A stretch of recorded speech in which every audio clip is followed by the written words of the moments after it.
ನಮಸ್ಕಾರ, ನಾನ್ ಶರ್ಮಿತಾ ಶೆಟ್ಟಿ. ರಾಜ್ಯ ರಾಜಕೀಯದಲ್ಲಿ ಮೀಸಲಾತಿ ಏಟು ಎದುರೇಟು ಸರ್ಕಾರ ಹಾಗೆಯೇ ವಿಪಕ್ಷಗಳ ನಡುವೆ ಜೋರಾಗಿ ನಡೀತಾ ಇದೆ. ಸರ್ಕಾರದ ಮೀಸಲಾತಿ ನಿರ್ಣಯಕ್ಕೆ ಕಾಂಗ್ರೆಸ್ ವಿರೋಧವನ್ನ ವ್ಯಕ್ತಪಡಿಸಿದೆ. ಅಧಿಕಾರಕ್ಕೆ ಬಂದ್ರೆ ಈಗಿನ ಬಿಜೆಪಿ ಸರ್ಕಾರ ಮೀಸಲಾತಿ ವಿಷಯವಾಗಿ ಕೈಗೊಂಡಿರುವಂತಹ ನಿರ್ಣಯಗಳನ್ನ ನಾವು ಚೇಂಜ್ ಮಾಡ್ತೀವಿ, ಬದಲಾಯಿಸ್ಬಿಡ್ತೀವಿ ಅಂತ ಹೇಳಿ ಡಿಕೆ ಶಿವಕುಮಾರ್ ಹಾಗೇನೆ ಸಿದ್ದರಾಮಯ್ಯ ಆಕ್ರೋಶವನ್ನ ಹೊರಹಾಕಿದ್ದಾರೆ. ಇನ್ನು ಬಿಜೆಪಿ ನಾಯಕರು ಬಿಡ್ತಾರಾ? ಕಾಂಗ್ರೆಸ್ ನಾಯಕರು ಈ ತರ ಹೇಳಿಕೆಯನ್ನ ಕೊಡ್ತಾ ಇರುವಾಗ ಬಿಜೆಪಿ ನಾಯಕರು ಕೆಂಡಾಮಂಡಲವಾಗಿದ್ದಾರೆ. ಧಮ್ ಇದ್ರೆ ನೀವು ಸರ್ಕಾರದ ನಿರ್ಣಯವನ್ನ ರದ್ದು ಮಾಡಿ ನೋಡೋಣ ಅಂತ ಅಶೋಕ್ ಸವಾಲ್ ಹಾಕಿದ್ದಾರೆ. ಇವರೇ ಇಬ್ರು ಕೂತ್ಕೊಂಡು ಒಂದು ಚೀಟಿ ಮೇಲೆ ಬಂದ್ಬಿಟ್ಟು ನಿನ್ಗಿಷ್ಟು ಅಂತ ನೀವು ಮನೆ ಆಸ್ತಿನ ಯಾಕೆ ಅಲ್ಪಸಂಖ್ಯಾತ 4% ಕಿತ್ಕೊಂಡು ಕೊಡುವಂತ ಯಾರು ಕೇಳಿದ್ರು? ನಿಮ್ಗೆ ಯಾಕ್ರಿ ಬೇಕು? ಏನ್ ಭಿಕ್ಷಕರೇನ್ರಿ? ಲಿಂಗಾಯತರು ಒಕ್ಕಲಿದ್ರು ಇಬ್ರು 4 ಜನ ಸ್ವಾಮಿಗಳಿಗೆ ಫೋನ್ ಮಾಡ್ಬಿಟ್ಟು ಎದುರಿಸ್ಬಿಟ್ಟು ಸ್ವಾಮಿಗಳಿಗೆಲ್ಲ ನೀವು ಒಪ್ಕೊಳ್ಳಿ ನಾವೇನೋ ಒಳ್ಳೇದ್ ಮಾಡ್ತಾ ಇದೀವಿ ಅಂತ. ಇಲ್ಲಿ ನಾವ್ ಯಾರು ಭಿಕ್ಷೆ ಕೇಳೋಗಿಲ್ಲ. ಇದಕ್ಕೆಲ್ಲ ಕೂಡ ಖಂಡಿಸ್ತದೆ. ಇದೆಲ್ಲ ಕೂಡ 30-40 ದಿನ ಆದ್ಮೇಲೆ ಕಾಂಗ್ರೆಸ್ ಸರ್ಕಾರ ಈ ರಾಜ್ಯದಲ್ಲಿ ಬರ್ತದೆ. ಎಲ್ಲ ನೀವು ಏನ್ ಮಾಡಿದಿರಿ ಅದನ್ನೆಲ್ಲ ರದ್ದು ಮಾಡಿ ಆ ಸಮಾಜಗಳಿಗೆ ನ್ಯಾಯ ಕೊಡುವಂತ ಕೆಲಸವನ್ನ ಕಾಂಗ್ರೆಸ್ ಪಕ್ಷ ಬದ್ಧವಾಗಿದೆ ಅನ್ನೋ ಮಾತನ್ನ ಈ ಸಂದರ್ಭದಲ್ಲಿ ಹೇಳಲಿಕ್ಕೆ ನಾನು ಬಯಸ್ತಾ ಇದ್ದೇನೆ. ಸ್ವಾಮೀಜಿಯವರ ಮೇಲೆ ಒತ್ತಡ ಹಾಕಕ್ಕೆ ಯಾರ ಕೈಲಾದ್ರೂ ಸಾಧ್ಯನಾ? ಅವ್ರಿಗೆ ಒತ್ತಡ ಹಾಕಿ ಮಾಡಿದ್ದಾರೆ ಅಂತ ಹೇಳಿದ್ರೆ ನಿಜಕ್ಕೂ ಅವಮಾನ ಮಾಡ್ದಂಗೆ. ನಾವು ಈ ಮೀಸಲಾತಿಯನ್ನು ಒಕ್ಕಲಿಗರು ಮತ್ತು ಲಿಂಗಾಯತರ ಮೀಸಲಾತಿ ಏನಿದೆ ಅದನ್ನು ಕೊಟ್ಟಿದ್ರಿ, ಒಳ ಮೀಸಲಾತಿ ಏನಿದೆ ಅದನ್ನು ಕೊಟ್ಬಿಟ್ಟಿದ್ರಿ. ಎಲ್ಲೂ ಇಡೀ ರಾಜ್ಯದಲ್ಲಿ ಎಲ್ಲ ಶಾಂತತೆಯಿಂದ ಇದ್ದಾರೆ. ತಕ ತಕ ತಕ ತಕ ತಕ ಅಂತ ಕುಣಿತಾ ಇರೋರು ಕಾಂಗ್ರೆಸ್ ಅವ್ರು ಮಾತ್ರ. ಯಾಕಂದ್ರೆ ಅವ್ರಿಗೆ ಒಂಥರ ಹಸಿ ಮೆಣಸಿನ್ಕಾಯಿ ಹೊಟ್ಟೆ ಒಳಗೆ ಹಾಕ್ಬಿಟ್ಟಿದ್ರಿ. ನಾವು ಆ ಹಸಿ ಮೆಣಸಿನ್ಕಾಯಿ ಉರಿತೈತಲ್ಲ ಹಂಗೆ ಉರಿತಾ ಇದ್ದಾರೆ ಈ ಕಾಂಗ್ರೆಸ್ ಅವರು ಮತ್ತು ಜೆಡಿಎಸ್ ಅವರು. ನೋಡಿ, ಮೀಸಲಾತಿಯನ್ನ ಅವರಿಗೆ ತಾಕತ್ತಿದ್ರೆ ದಮ್ಮಿದ್ರೆ ವಾಪಸ್ ತೆಗಿಲಿ ನೋಡೋಣ. ಬೆಗ್ಗರ್ಸ್ ಹ್ಯಾವ್ ನೋ ಚಾಯ್ಸ್ ಅನ್ನಂಗೆ ಕಾಂಗ್ರೆಸ್ ಅವರಿಗೆ ಚಾಯ್ಸ್ ಇಲ್ಲ. ಈಗ ಯಾವುದನ್ನೇ ಬ್ಯಾಕ್ವರ್ಡ್ ಕ್ಲಾಸ್ ಲಿಸ್ಟ್ ಇಂದ ತೆಗೆದಾಕ್ಬೇಕಾದ್ರೆ ಅಥವಾ ಸೇರಿಸಬೇಕಾದ್ರೆ there should be a recommendation from the permanent backward class commission. Where is the permanent backward class commission report? ಅಲ್ಪಸಂಖ್ಯಾತರನ್ನು ತೆಗೆದಾಕ್ಬಿಡಿ ಅಂತ ರಿಪೋರ್ಟ್ ಇದೆಯಾ? We call this as political gimmick. ಮತ್ತೆ ಯಾರಿಗೂ ನ್ಯಾಯ ಕೊಡಬೇಕು ಅಂತಕ್ಕಂಥದ್ದಿಲ್ಲ. ಯಾಕಂತಂದ್ರೆ ನೀವು ಬಿಜೆಪಿ ಮೀಸಲಾತಿ ಅವರ ನಿಲುವನ್ನ ಇತಿಹಾಸ ನೋಡಿದಾಗ ಯಾವತ್ತೂ ಕೂಡ ಸಾಮಾಜಿಕ ನ್ಯಾಯದ ಪರ ಇಲ್ಲ. ಅವರು ಒಕ್ಕಲಿಗ ಸಮಾಜಕ್ಕೆ 4%ದಿಂದ 6%ಕ್ಕೆ ಮತ್ತು ಒಳ ಮೀಸಲಾತಿಯನ್ನ ಅದನ್ನು ಸರಿಯಾದ ಪ್ರಪೋರ್ಷನ್ದಿಂದ ಮಾಡಿ ಯಾರಿಗೂ ಅನ್ಯಾಯ ಆಗಲಾರದಂತೆ ತೀರ್ಮಾನಗಳನ್ನು ತೆಗೆದುಕೊಂಡಿರುವಂಥದ್ದು. ಒಟ್ಟಾರೆ ಇದು ಈ ಡಿಸಿಷನ್ ಆಗಿರುವಂಥದ್ದು ಒಂದು ಒಳ್ಳೆಯ ದಿಕ್ಸೂಚಿ ಅನ್ನುವಂಥದ್ದನ್ನು ಈ ಸಂದರ್ಭದಲ್ಲಿ ನಾನು ಹೇಳಿಕೆ ಇಷ್ಟಪಡ್ತಾ ಇದ್ದೇನೆ.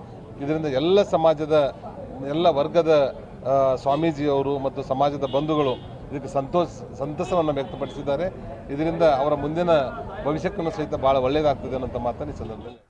ಇನ್ನು ಮೀಸಲಾತಿ ವಿಚಾರದಲ್ಲಿ ನಾಯಕರ ನಿಂದನೆ, ಪರಸ್ಪರ ವಾಕ್ಸಮರ ಜೋರಾಗಿ ನಡೀತಾ ಇದೆ. ಸಿಎಂ ಬಸವರಾಜ ಬೊಮ್ಮಾಯಿ ಶಕುನಿ ಇದ್ದಂಗೆ ಕೊನೆಗೆ ಪಾಂಡವರೇ ಗೆಲ್ಲೋದು ಅಂತ ಸುರ್ಜೇವಾಲಾ ತಮ್ಮ ಆಕ್ರೋಶವನ್ನ ವ್ಯಕ್ತಪಡಿಸಿದ್ದಾರೆ. ಸುರ್ಜೇವಾಲಾ ಮಾತಿಗೆ ಆರ್ ಅಶೋಕ್ ಖಂಡನೆ ವ್ಯಕ್ತಪಡಿಸಿದ್ದಾರೆ.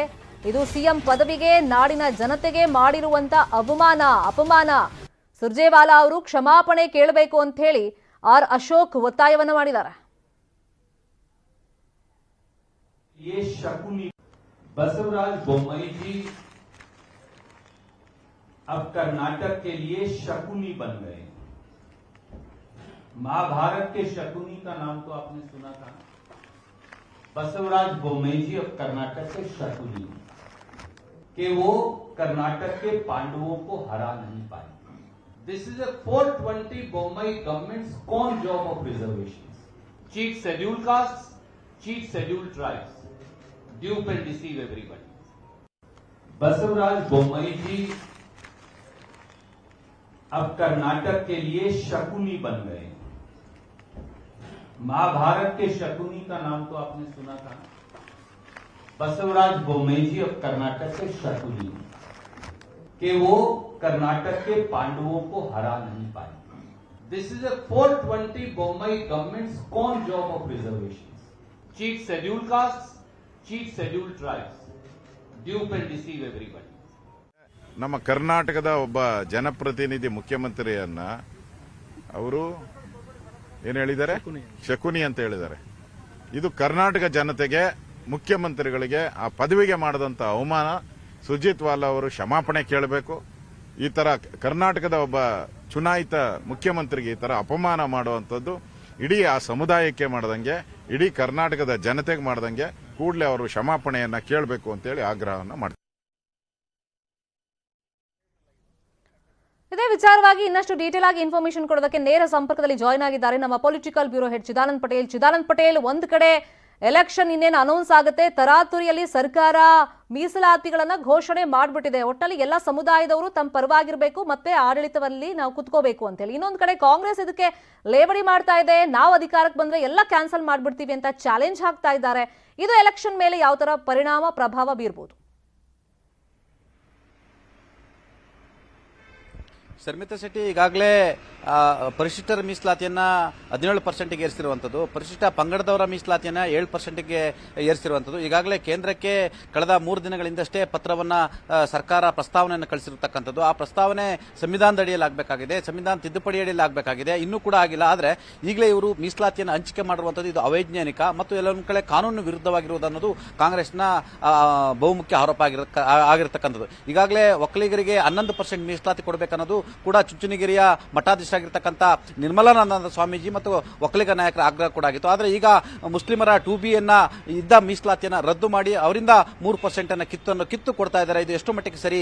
ವಿ ಆರ್ ನಾಟ್ ಬೆಗ್ಗರ್ಸ್ ಅನ್ನುವ ರೀತಿಯಲ್ಲಿ ಈಗ ಕಾಂಗ್ರೆಸ್ ಆರೋಪವನ್ನು ಮಾಡಿರುವಂಥದ್ದು. ಜೊತೆಗೆ ಕೊಡ್ತಕ್ಕಂಥ ಮೀಸಲಾತಿಯಲ್ಲಿ ಕೊಡ್ತಕ್ಕಂಥ 2% ಮೀಸಲಾತಿಯನ್ನ ಕೊಡಲಿಕ್ಕೆ ಎಲ್ಲೊಂದು ಕಡೆ ಸ್ವಾಮೀಜಿಗಳಿಗೆ ಒತ್ತಡ ಹೇರಿದ್ರು, ಚುಂಚನಗಿರಿ ಸ್ವಾಮೀಜಿಗೆ ಒತ್ತಡ ಹೇಳಿದ್ರು, ಜಯಮೃತ್ಯುಂಜಯ ಸ್ವಾಮೀಜಿ ಕೂಡ ಒತ್ತಡವನ್ನು ಹೇರಿದ್ರು, 25 ಬಾರಿ ಕರೆ ಮಾಡಿ ಇದನ್ನ ಒಪ್ಕೊಳ್ಬೇಕಂತ ಒತ್ತಡವನ್ನು ಹೇರಿದ್ರು. ಹಾಗಾಗಿ ಇದು ಅವೈಜ್ಞಾನಿಕ ಆಗಿರ್ತಕ್ಕಂಥದ್ದು. ನಮ್ಮ ಸರ್ಕಾರ ಬಂದ ಮೇಲೆ ನಾವು ವೈಜ್ಞಾನಿಕವಾಗಿ ನಾವು ಮೀಸಲಾತಿಯನ್ನು ಕೊಡ್ತೀವಿ ಅನ್ನೋದು ಕಾಂಗ್ರೆಸ್ನ ವಾದ ಆಗಿರುವಂಥದ್ದು. ಮತ್ತೊಂದು ಕಡೆ ಈಗಾಗಲೇ ಒಳ ಮೀಸಲಾತಿಯನ್ನು ಈಗ ಜಾರಿ ಮಾಡೋದಕ್ಕೆ ಸರ್ಕಾರ ಬದ್ಧಾಗಿರುವಂಥದ್ದು. ಸರ್ಕಾರದ ಈ ಮೀಸಲಾತಿಯನ್ನು ರದ್ದು ಮಾಡಿ ತಾಕತ್ತಿದೆ, ರದ್ದು ಮಾಡಿ ಅಂತೇಳಿ ಸರ್ಕಾರದ ಪ್ರತಿನಿಧಿಯಾಗಿ ಇರ್ತಕ್ಕಂಥ ಇನ್ನೋರು ಸಚಿವರು ಆಗಿರ್ತಕ್ಕಂಥ ಆರ್ ಅಶೋಕ್ ರವರು ಈಗ ತಿರುಗೇಟನ್ನು ಕೊಟ್ಟಿರುವಂಥದ್ದು. ಈ ಎಲ್ಲದರ ನಡುವೆ ಸರ್ಕಾರದ ಒಳಗಡೆ ಇರ್ತಕ್ಕಂಥ ಸಚಿವ ಪ್ರಭು ಚವ್ಹಾಣ್ ರವರು ಒಳ ಮೀಸಲಾತಿ ಜಾರಿಗೆ ವಿಚಾರ ಸಂಬಂಧಪಟ್ಟಾಗೆ ಕಳೆದ 2 ತಿಂಗಳಿಂದ ಪತ್ರವನ್ನು ಬರೆದು ಅಸಮ್ಮತಿಯನ್ನ ಸೂಚಿಸಿರುವಂಥದ್ದು ಇದು ಮತ್ತೊಂದು ಭಾಗ. ಹಾಗಾಗಿ ಈಗ ಒಳ ಮೀಸಲಾತಿ ಮತ್ತು ಒಕ್ಕಲಿಗರು ಮತ್ತು ಲಿಂಗಾಯತರಿಗೆ ಕೊಟ್ಟಿರ್ತಕ್ಕಂಥ ಮೀಸಲಾತಿ ವಿಚಾರವಾಗಿ ಆಡಳಿತ ಮತ್ತು ವಿರೋಧ ಪಕ್ಷಗಳ ನಡುವೆ ಎಲ್ಲೊಂದು ಕಡೆ ಕ್ರೆಡಿಟ್ ವಾರ ಆಗಿದೆ ಅಂತ ಹೇಳೋದು ತಪ್ಪಾಗಲಾರದು. ಹಾಗಾಗಿ ಇದು ಚುನಾವಣೆ ಹೊತ್ತಿನಲ್ಲಿ ಇದು ಎಷ್ಟು ಮಟ್ಟಿಗೆ ಎಫೆಕ್ಟ್ ಆಗುತ್ತೆ, ಭಾರತೀಯ ಜನತಾ ಪಕ್ಷಕ್ಕೆ ಮತಗಳಾಗಿ ಇದು ಪರಿವರ್ತನೆ ಆಗುತ್ತಾ ಅಥವಾ ಕಾಂಗ್ರೆಸ್ ಪಕ್ಷಕ್ಕೆ ಇದು ಅನುಕೂಲ ಆಗುತ್ತಾ ಅನ್ನೋದನ್ನ ಕಾದು ನೋಡಬೇಕಾಗಿದೆ. ಶರ್ಮಿತಾ ಶೆಟ್ಟಿ. ಪಟೇಲ್, ಮತ್ತೊಂದು ಮೇಜರ್ ವಿಷಯ ಇಲ್ಲಿ, ಈಗ ಎಲೆಕ್ಷನ್ ಅಂತಂದ್ರೆ ಎಲ್ಲರ ಮತನೂ ಇಂಪಾರ್ಟೆಂಟ್ ಆಗುತ್ತೆ, ಎಲ್ಲಾ ಸಮುದಾಯದ ಮತಗಳು ಇಂಪಾರ್ಟೆಂಟ್ ಆಗುತ್ತೆ, ಅಂದ್ರೆ ಎಲ್ಲರೂ ಬ್ಯಾಲೆನ್ಸ್ ಮಾಡಬೇಕಾಗುತ್ತೆ. ಬಿಜೆಪಿ ಆ ನಿಟ್ಟಿನಲ್ಲಿ ಮೀಸಲಾತಿ ವೈಜ್ಞಾನಿಕವಾಗಿದೆಯೋ ಅವೈಜ್ಞಾನಿಕವಾಗಿದೆಯೋ ಘೋಷಣೆ ಅಂತೂ ಮಾಡ್ಬಿಟ್ಟಿದ್ದಾರೆ. ಬಟ್ ಕಾಂಗ್ರೆಸ್ ಈ ರೀತಿ ಸ್ಟೇಟ್ಮೆಂಟ್ ಕೊಡ್ತಿರೋದು ಈಗ ಮೀಸಲಾತಿ ಘೋಷಣೆ ಆಗಿರುವಂತ ಸಮುದಾಯ ರೊಚ್ಚಿಗೆಳದಕ್ಕೆ ಕಾರಣ ಆಗಲ್ವಾ? ಅಲ್ಲ, ಕಾಂಗ್ರೆಸ್ ಹೇಳ್ತಿರ್ತಕ್ಕಂಥದ್ದು ಇವರು ಅವೈಜ್ಞಾನಿಕವಾಗಿ ಮೀಸಲಾತಿಯನ್ನ ಜಾರಿ ಮಾಡಲಿಕ್ಕೆ ಹೊರಟಿರುವುದು ಅಂತ ಹೇಳಿ. ಯಾಕಂತ ಹೇಳಿದ್ರೆ ಈಗಾಗಲೇ ಮೀಸಲಾತಿಯನ್ನ ಪರಿಶಿಷ್ಟರಿಗಿದ್ದಂತ 15% ಅನ್ನ 17% ಏರಿಕೆ ಮಾಡಿದ್ದಾರೆ. ಇನ್ನ ಪರಿಶಿಷ್ಟ ಪಂಗಡದವರಿಗೆ 4% ಇದ್ದಿದ್ದನ್ನ 7% ಏರಿಕೆಯನ್ನು ಮಾಡಿದ್ದಾರೆ. ಆದ್ರೆ ಅದು ಸಂವಿಧಾನಾತ್ಮಕವಾಗಿ ಕಾನೂನಾತ್ಮಕವಾಗಿ 17% ಮತ್ತು 7% ಜಾರಿಯಾಗಿಲ್ಲ. ಅದು ಜಾರಿ ಆಗ್ಬೇಕಂತ, ಅದು ಜಾರಿಯಾದ್ರೆ ಮಾತ್ರ ಮೀಸಲಾತಿಯನ್ನ ಹಂಚಿಕೆ ಮಾಡಲಿಕ್ಕೆ ಸಾಧ್ಯ. ಜಾರಿಯಾಗದೆ ಹಂಚಿಕೆ ಮಾಡಿರುವಂತದ್ದು ಇದು ಅವೈಜ್ಞಾನಿಕ ಮತ್ತು ಕಾನೂನುವಾಗಿ ವಿರುದ್ಧವಾಗಿರುವಂತದ್ದು ಇವರ ವಾದ. ಯಾಕಂತ ಹೇಳಿದ್ರೆ ಒಂದು ವೇಳೆ ಯಾರಾದ್ರೂ ಕೋರ್ಟ್ಗೆ ಕಟಕಟೆ ಗತ್ತಿದ್ರೆ ಇದು ಎಲ್ಲ ಒಂದ್ ಕಡೆ ತೊಂದರೆ ಆಗುತ್ತೆ ಅನ್ನೋದು ಇವರ ಆರೋಪ. ಮತ್ತೊಂದು ಕಡೆ ಒಕ್ಕಲಿಗರು 11% ಮೀಸಲಾತಿಯನ್ನು ಕೇಳಿದ್ರು, ಆದ್ರೆ ಇವರು 3% ಮಾತ್ರ ಮೀಸಲಾತಿಯನ್ನು ಕೊಟ್ಟಿದ್ದಾರೆ. ಯಾಕಂತ ಹೇಳಿದ್ರೆ ಈಗಾಗಲೇ ಮೀಸಲಾತಿಯನ್ನ ಲಾಕ್ ಮಾಡಿಟ್ಟಿದ್ದಾರೆ, ಅದನ್ನು ಓಪನ್ ಮಾಡಬೇಕನ್ನೋದು ಇವರ ವಾದ ಆಗಿರ್ತಕ್ಕಂಥದ್ದು. ಇದು ಕೇವಲ ಚುನಾವಣೆ ಕಾರಣಕ್ಕಾಗಿ 4 ವರ್ಷ ಸುಮ್ಮನಿದ್ದಂತ ಈ ಸರ್ಕಾರ ಮತ ಬ್ಯಾಂಕಿಗಾಗಿ ಒಳ ಮೀಸಲಾತಿ ಜಾರಿಯನ್ನು ಮಾಡಿರುವಂತದ್ದು ಮತ್ತು ಒಕ್ಕಲಿಗರು ಮತ್ತು ಲಿಂಗಾಯತನ ಓಲೈಕೆ ಮಾಡುವ ಕಾರಣಕ್ಕಾಗಿ ಈ ಒಂದು ತರಾತುರಿಯಲ್ಲಿ ಮೀಸಲಾತಿಯನ್ನು ಜಾರಿ ಮಾಡಲಿಕ್ಕೆ ಮುಂದಾಗಿರುವಂತದ್ದು ಅನ್ನೋದು ಕಾಂಗ್ರೆಸ್ನ ವಾದ ಆಗಿರ್ತಕ್ಕಂಥ. ಇದು ಕಾನೂನಾತ್ಮಕವಾಗಿ ಇದು ಒಪ್ಪಿಗೆ ಪಡೆಯಕ್ಕೆ ಸಾಧ್ಯ ಇಲ್ಲ ಅನ್ನೋದು ಅವರು ಕಾನೂನಿನ ದೃಷ್ಟಿಯಲ್ಲಿ ಅವರು ಸರ್ಕಾರದ ವಿರುದ್ಧ ವಾಗ್ದಾಳಿಯನ್ನು ನಡೆಸುತ್ತಿರುವಂತದ್ದು. Sharmita. Fine, thank you Chidanand Patel ತಮ್ಮೆಲ್ಲ ಇನ್ಫಾರ್ಮೇಶನ್ಗೆ. ಇನ್ನು ಸರ್ಕಾರದ ಒಳ ಮೀಸಲಾತಿಗೆ ಸಚಿವರೇ ವಿರೋಧವನ್ನ ವ್ಯಕ್ತಪಡಿಸಿದ್ದಾರೆ. ಬೊಮ್ಮಾಯಿ ಸಂಪುಟದ ಸಚಿವರಾಗಿರುವಂತ ಪ್ರಭು ಚವ್ಹಾಣ್ ಅವರು ಪತ್ರವನ್ನ ಬರೆದಿದ್ದಾರೆ. ಒಳ ಮೀಸಲಾತಿ ನೀಡೋದಕ್ಕೆ ಆಕ್ಷೇಪ ಇದೆ ಅಂತ ಹೇಳಿ ಪತ್ರದಲ್ಲಿ ಮೆನ್ಷನ್ ಮಾಡಿದ್ದಾರೆ. ಕಾನೂನು ಸಚಿವ ಮಾಧುಸ್ವಾಮಿ ಅವರಿಗೆ ಪ್ರಭು ಚವ್ಹಾಣ್ ಪತ್ರದ ಬರೆದಿರೋದು. ಮತ್ತೊಮ್ಮೆ ಇದನ್ನ ಪರಿಶೀಲನೆ ಮಾಡಬೇಕು ಅಂತ ಹೇಳಿ ಅವರು ಪತ್ರದಲ್ಲಿ ಉಲ್ಲೇಖ ಮಾಡಿದ್ದಾರೆ. ಆದ್ಯತೆ ಮೇರೆ ಜಾತಿಗಳಿಗೆ ಮೀಸಲಾತಿಯನ್ನ ಕೊಡಬೇಕಾಗುತ್ತೆ. ಆದರೆ ವ್ಯತಿರಿಕ್ತವಾದ ಯಾವುದೇ ತೀರ್ಮಾನವನ್ನ ಕೈಗೊಂಡ್ರೆ ಅದಕ್ಕೆ ನನ್ನ ಅಸಮ್ಮತಿ ಇದೆ ಅಂತ ಹೇಳಿ ಪ್ರಭು ಚೌಹಾಣ್ ಪತ್ರದಲ್ಲಿ ಉಲ್ಲೇಖ ಮಾಡಿದ್ದಾರೆ. ಫಸ್ಟ್ ಆಫ್ ಆಲ್ ಇದಕ್ಕೆ ಆಳವಾದಂತ ಅಧ್ಯಯನದ ಅಗತ್ಯ ಇದೆ, ಪರಾಮರ್ಶೆ ಮಾಡಬೇಕಾಗುತ್ತೆ. ನ್ಯಾಯಮೂರ್ತಿಗಳಾಗಿರುವಂತಹ ಸದಾಶಿವ ಆಯೋಗದ ವರದಿಯನ್ನ ಫಸ್ಟ್ ಪರಾಮರ್ಶೆ ಮಾಡಬೇಕು, ಉನ್ನತ ಪೀಠವನ್ನ ರಚನೆ ಮಾಡಬೇಕು, ಪರಿಶೀಲನೆ ಮಾಡಿದ ಮೇಲೆ ವೈಜ್ಞಾನಿಕವಾಗಿ ಒಳ ಮೀಸಲಾತಿಯನ್ನ ಸರ್ಕಾರ ಘೋಷಣೆ ಮಾಡಬೇಕು. ಈ ತರ ತರಾತುರಿಯಲ್ಲಿ ಅವೈಜ್ಞಾನಿಕವಾಗಿ ಘೋಷಣೆ ಮಾಡಿರೋದು ತಪ್ಪಾಗಿದೆ, ಇದನ್ನ ಪರಾಮರ್ಶೆ ಮಾಡಬೇಕು ಅಂತ ಹೇಳಿ ಸರ್ಕಾರದ ಭಾಗವಾಗಿರುವಂತಹ ಸಚಿವರೇ ಈಗ ಒಳ ಮೀಸಲಾತಿ ಬಗ್ಗೆ ಈ ರೀತಿ ಪತ್ರವನ್ನ ಬರೆದಿರೋದ್ರಿಂದ ಒಂದ್ ಕಡೆ ವಿಪಕ್ಷದವರು ಆಲ್ರೆಡಿ ಇದು ಅವೈಜ್ಞಾನಿಕವಾಗಿದೆ, ಮುಂದೆ ನಮ್ಮ ಸರ್ಕಾರ ಬಂದ್ರೆ ಈ ಒಳ ಮೀಸಲಾತಿಗಳನ್ನ ನಾವು ರದ್ದು ಮಾಡ್ತೀವಿ, ಕಾನೂನಾತ್ಮಕವಾಗಿ ಜೊತೆಗೆ ವೈಜ್ಞಾನಿಕ ರೀತಿಯಲ್ಲಿ ವರ್ಗೀಕರಣ ಮಾಡಿ ನಾವು ಮೀಸಲಾತಿಯನ್ನ ಪ್ರಕಟ ಮಾಡ್ತೀವಿ ಅಂತ ಹೇಳ್ತಿರೋ ಸಂದರ್ಭದಲ್ಲಿ ಸಚಿವರ ಈ ಪತ್ರ ಮತ್ತೆ ಅಸ್ತ್ರ ಸಿಕ್ಕಂತಾಗಿದೆ ವಿಪಕ್ಷಗಳಿಗೆ.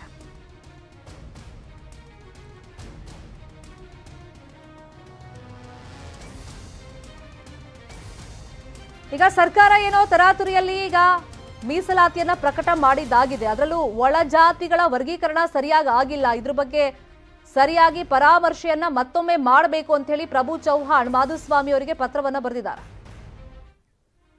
ಇನ್ನು ಕುಕ್ಕರ್ ಬಾಂಬ್ ಇಡಿಸಿದ್ದು ಡಿಕೆ ಬ್ರದರ್ಸ್ ಅಂತ ಸಿಟಿ ರವಿ ಹೇಳಿಕೆಯನ್ನ ಕೊಟ್ಟಿದ್ರಲ್ಲ, ಸಿಟಿ ರವಿ ಹೇಳಿಕೆಗೆ ಡಿಕೆ ಶಿವಕುಮಾರ್ ಕೆಂಡಾಮಂಡಲರಾಗಿದ್ದಾರೆ. ಅಧಿಕಾರ ಕಳ್ಕೊಳ್ತೀವಿ ಅಂತ ಹೇಳಿ ಮೆಂಟಲ್ ಆಗ್ಬಿಟ್ಟಿದ್ದಾರೆ ಸಿಟಿ ರವಿ ಅಂತ ಡಿಕೆ ಶಿವಕುಮಾರ್ ವಾಗ್ದಾಳಿಯನ್ನು ನಡೆಸಿದ್ದಾರೆ. ನಾವು ನೀವೆಲ್ಲ ಸೇರಿ ಅವರನ್ನ ಮೆಂಟಲ್ ಆಸ್ಪತ್ರೆಗೆ ಸೇರಿಸೋಣ, ಕಾನೂನು ಹೋರಾಟದ ಬಗ್ಗೆ ನಾನು ವಕೀಲರ ಹತ್ರ ಮಾತಾಡ್ತಾ ಇದ್ದೀನಿ, ಚರ್ಚೆ ಮಾಡ್ತಾ ಇದ್ದೀನಿ ಅಂತ ಹೇಳಿ ಕೆಪಿಸಿಸಿ ಅಧ್ಯಕ್ಷ ಡಿಕೆ ಶಿವಕುಮಾರ್ ಹೇಳಿಕೆ ಕೊಟ್ಟಿದ್ದಾರೆ. ಕುಕ್ಕರ್ನಲ್ಲಿ ಬಾಂಬ್ ಬಿಡುವ ಕೆಲಸವನ್ನ ಡಿಕೆಸಿ ಬ್ರದರ್ಸ್ ಮಾಡಿದ್ರು. ಕುಕ್ಕರ್ನಲ್ಲಿ ಬಾಂಬ್ ಬಿಡುವ ಕೆಲಸವನ್ನ ಡಿಕೆಸಿ ಬ್ರದರ್ಸ್ ಮಾಡಿದ್ರು. ಕುಕ್ಕರ್ನಲ್ಲಿ ಬಾಂಬ್ ಬಿಡುವ ಕೆಲಸವನ್ನ ಡಿಕೆಸಿ ಬ್ರದರ್ಸ್ ಮಾಡಿದ್ರು. ಕೆಪಿಸಿಸಿ ಅಧ್ಯಕ್ಷರು ಯಾರು ತಿಳ್ಕೊಂಡಿದ್ರಿ, ಅವರು they are all our brothers ಅಂತ ಹೇಳಿದ್ರು. ಅದೇ ಡಿಕೆಸಿ ಬ್ರದರ್ಸ್ ಕುಕ್ಕರ್ನಲ್ಲಿ ಬಾಂಬ್ ಬಿಡುವ ಸಂಚು ಮಾಡಿದ್ರು. ಸೋಲಿನ ಭಯ, ಸ್ವಲ್ಪ ಮೆಂಟಲ್ ಪ್ರಾಬ್ಲಮ್ ಆಗ್ಬಿಟ್ಟಿದೆ. ನಾನು ಮುಖ್ಯಮಂತ್ರಿಗಳಿಗೆ ಮತ್ತು ಅವರ ಪಕ್ಷದ ಲೀಡರ್ಗಳಿಗೆ, ಹೆಲ್ತ್ ಮಿನಿಸ್ಟರ್ಗೆ ಮೆಂಟಲ್ ಬ್ಯಾಲೆನ್ಸ್ ನ ಕಳ್ಕೊಂಡ್ಬಿಟ್ಟಿದ್ದಾರೆ. ಸೋಲ್ತಾ ಇದ್ದೀವಿ ಅಂತ ಅಂದ್ಬಿಟ್ಟು ಮೆಂಟಲ್ ಬ್ಯಾಲೆನ್ಸ್ ಕಳ್ಕೊಂಡಿದ್ದಾರೆ. ನಾನು ಅದನ್ನೆಲ್ಲ, ನನಗೆ ರಿಪೋರ್ಟ್ಸ್ ಎಲ್ಲ ಬಂದಿದೆ, ಅರ್ಥ ಆಯ್ತಾ? ಸೊ ನಾನು ಅದ್ರ ಬಗ್ಗೆ ಪರಿಶೀಲನೆ ಮಾಡ್ತೀನಿ. ಐ ವಿಲ್ ಸಿ ವಾಟ್, ಯಾಕೆಂದ್ರೆ ಬಹಳ ಜಲ್ದಿ ಕೆಲವು ಜಜ್ಮೆಂಟ್ಗಳು ಕೊಡಿಸಿದ್ದಾರೆ. ನಾನು ಹಿಂದೆ ಕೆಲವು ಇನ್ನೊಬ್ಬನ ಬಗ್ಗೆ ಇದೇ ಮೆಂಟಲ್ ಗಿರಾಕಿ ಬಗ್ಗೆ 1 ಕೋಟಿ ಹಣ ಕಟ್ಬಿಟ್ಟು ಹಾಕಿದ್ದೀನಿ, ಇನ್ನ ಕೇಸೇ ಬಂದಿಲ್ಲ ಅದು. So I just look at the all legal aspects. But first remedy ಈ ಅವನ್ನ ಮೆಂಟಲ್ ಹಾಸ್ಪಿಟಲ್ ಸೇರ್ಸಕ್ಕೆ ನೀವು ನಾವೆಲ್ಲ ಸೇರಿ ಸಹಾಯ ಮಾಡೋಣ. ಹೀಗೆ ಸೋಲಿನ ಭಯ, ಸ್ವಲ್ಪ ಮೆಂಟಲ್ ಪ್ರಾಬ್ಲಮ್ ಆಗ್ಬಿಟ್ಟಿದೆ. ನಾನು ಮುಖ್ಯಮಂತ್ರಿಗಳಿಗೆ ಈಗ ಮಾನನಷ್ಟ ಪ್ರಕರಣವನ್ನ ಹೂಡೋ ನಿಟ್ಟಿನಲ್ಲಿ ಡಿಕೆ ಶಿವಕುಮಾರ್ ವಕೀಲರ ಜೊತೆ ಚರ್ಚೆ ಮಾಡ್ತಾ ಇದ್ದೀನಿ ಅಂತ ಹೇಳಿದ್ರಲ್ಲ, ಇದಕ್ಕೂ ಸಿಟಿ ರವಿ ಮತ್ತೆ ವ್ಯಂಗ್ಯವಾಡಿದ್ದಾರೆ. ಕುಕ್ಕರ್ ಬಾಂಬ್ ಕುರಿತ ಹೇಳಿಕೆಗೆ ಮಾನನಷ್ಟ ಪ್ರಕರಣ ವಿಷಯವಾಗಿ ಸಿಟಿ ರವಿ ತಿರುಗೇಟ್ ಕೊಟ್ಟಿರೋದು. ಮಾನ ಇದ್ದವರು ಮಾನನಷ್ಟದ ಬಗ್ಗೆ ಯೋಚನೆ ಮಾಡ್ತಾರೆ, ಮಾನ ಇಲ್ಲದೆ ಇರೋರು ಏನನ್ನು ಯೋಚನೆ ಮಾಡ್ತಾರೆ? ಅಂತಹ ಸಂದರ್ಭ ಬಂದಾಗ ಅವರ ಹೇಳಿಕೆಗಳೇ ತಿರುಗುಬಾಣ ಆಗುತ್ತೆ. ಮಾನನಷ್ಟ ಪ್ರಕರಣ ಹಾಕ್ಲಿ ನೋಡೋಣ ಅಂತ ಸಿಟಿ ರವಿ ಸವಾಲನ್ನ ಹಾಕಿದ್ದಾರೆ. ಸೋಲಿನ ಭಯ, ಸ್ವಲ್ಪ ಮೆಂಟಲ್ ಪ್ರಾಬ್ಲಮ್ ಆಗ್ಬಿಟ್ಟಿದೆ.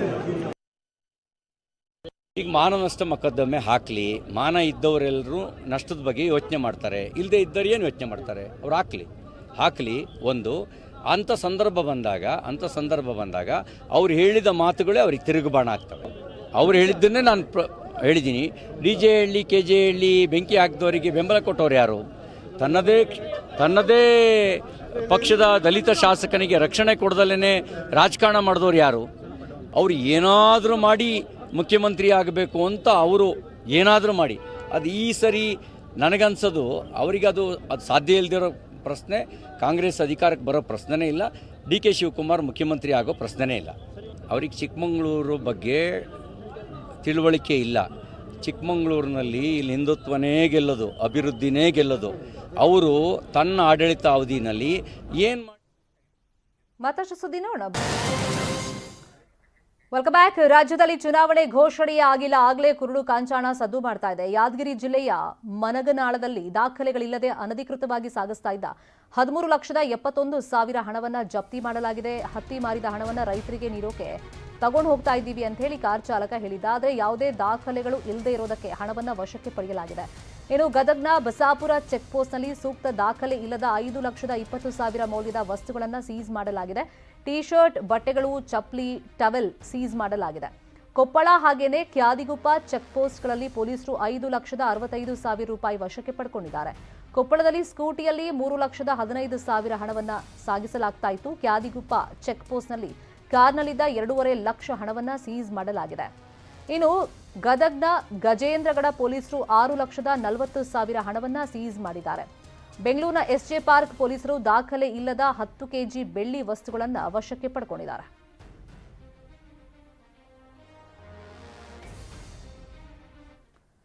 ಇದೀಗ ಇನ್ಫ್ರಾ ಮಾರ್ಕೆಟ್ ಅರ್ಪಿಸುವ ವೆದರ್ ರಿಪೋರ್ಟ್ ನೋಡೋಣ.